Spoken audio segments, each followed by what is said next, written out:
విశాఖ వేదికగా ఇంగ్లాండ్తో జరుగుతున్న రెండో టెస్టు మ్యాచ్లో మిగతా బ్యాట్స్మెన్ విఫలమైన జైస్వాల్ పుణ్యమాని భారత్ జట్టు అద్భుతంగా పుంజుకుంది.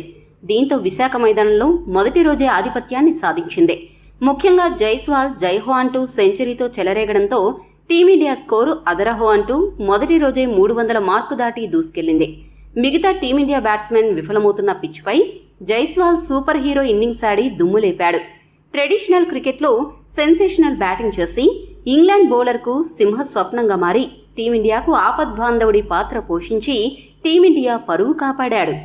విశాఖలోని డాక్టర్ వైఎస్ రాజశేఖర్ రెడ్డి మైదానం వేదికగా జరుగుతున్న రెండో టెస్టు మ్యాచ్లో భారత్ జట్టు టాస్ గెలిచి బ్యాటింగ్ ఎంచుకుంది.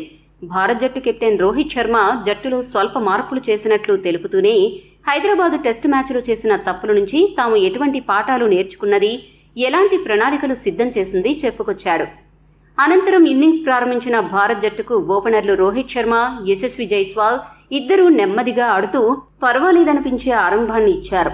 కొత్త బంతితో నిప్పులు చెరుగుతున్న ఇంగ్లాండ్ ఫాస్ట్ బౌలర్లను సమర్థవంతంగా ఎదుర్కొంటూ స్కోరు బోర్డును మెల్లగా కదిలించారు.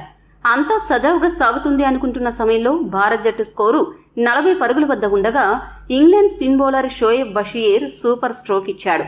కెప్టెన్ రోహిత్ శర్మను తెలివిగా బోల్తా కొట్టించి వోలీపోప్ చేతికి క్యాచ్ ఇచ్చేలా చేశాడు. దీంతో 14 పరుగుల స్వల్ప స్కోర్కే రోహిత్ శర్మ వెనుదిరిగి నిరాశపరిచాడు.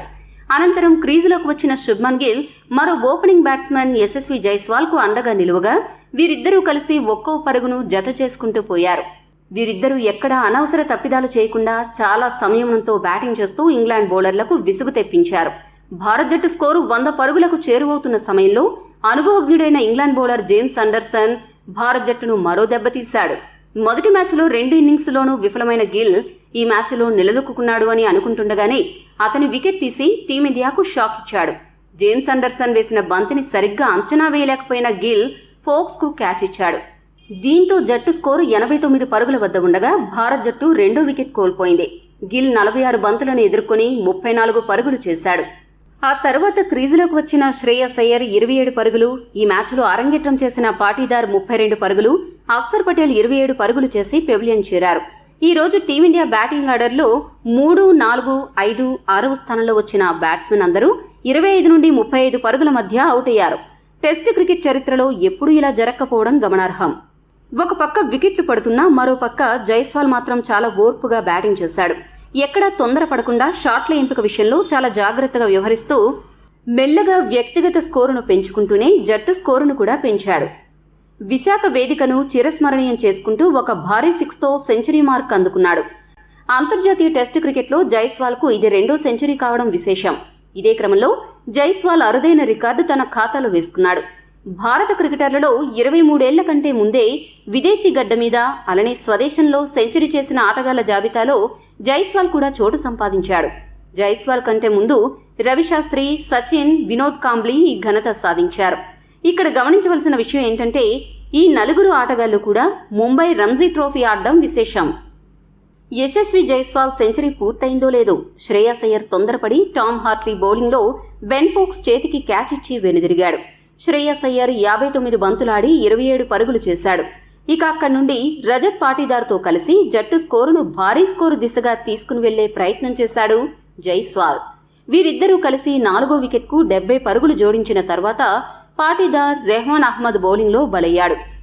72 బంతుల్లో 32 పరుగులు చేసి క్లీన్ బౌల్డ్ అయ్యాడు. తరువాత వచ్చిన అక్షర్ పటేల్ జత కలవడంతో యశస్వి జైస్వాల్ ఉన్నట్టుండి చెలరేగిపోయాడు.